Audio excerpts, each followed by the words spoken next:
खजाने की खोज। एक गांव में एक रामलाल नाम का एक किसान अपनी पत्नी और 4 लड़कों के साथ रहता था।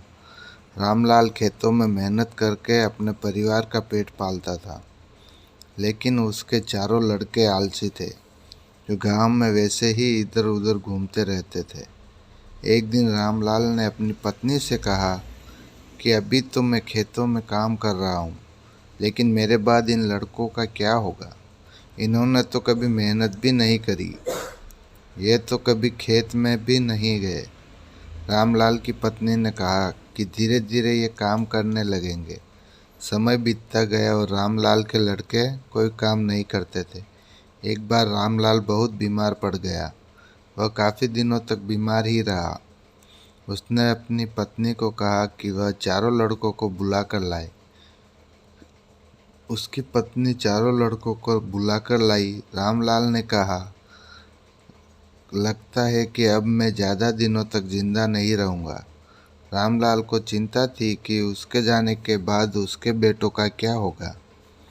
इसलिए उसने कहा, बेटो, मैंने अपने जीवन में जो कुछ भी कमाया है वह खजाना अपने खेतों के नीचे दबा रखा है। मेरे बाद तुम उसमें से खजाना निकाल कर आपस में बांट लेना। यह बात सुनकर चारों लड़के खुश हो गए। कुछ समय बाद रामलाल की मृत्यु हो गई। रामलाल की मृत्यु के कुछ दिनों के बाद उसके लड़के खेत में दबा खजाना निकालने गए। उन्होंने सुबह से लेकर शाम तक सारा खेत खोद दिया, लेकिन उनको कोई भी खजाना नजर नहीं आया। लड़के घर आकर अपनी माँ से बोले, माँ, पिताजी ने हमसे झूठ बोला था, उस खेत में हमें कोई खजाना नहीं मिला। उसकी माँ ने बताया कि तुम्हारे पिताजी ने जीवन में यही घर और खेत ही कमाया है, लेकिन अब तुमने खेत खोद ही दिया है तो उसमें बीज बो दो। इसके बाद लड़कों ने बीज बोए और माँ के कहे अनुसार उसमें पानी देते गए।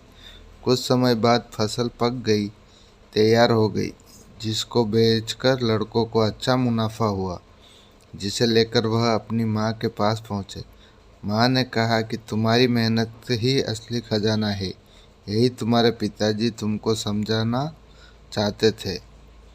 कहानी से सीख, हमें आलस्य को त्याग कर मेहनत करना चाहिए। मेहनत ही इंसान की असली दौलत है।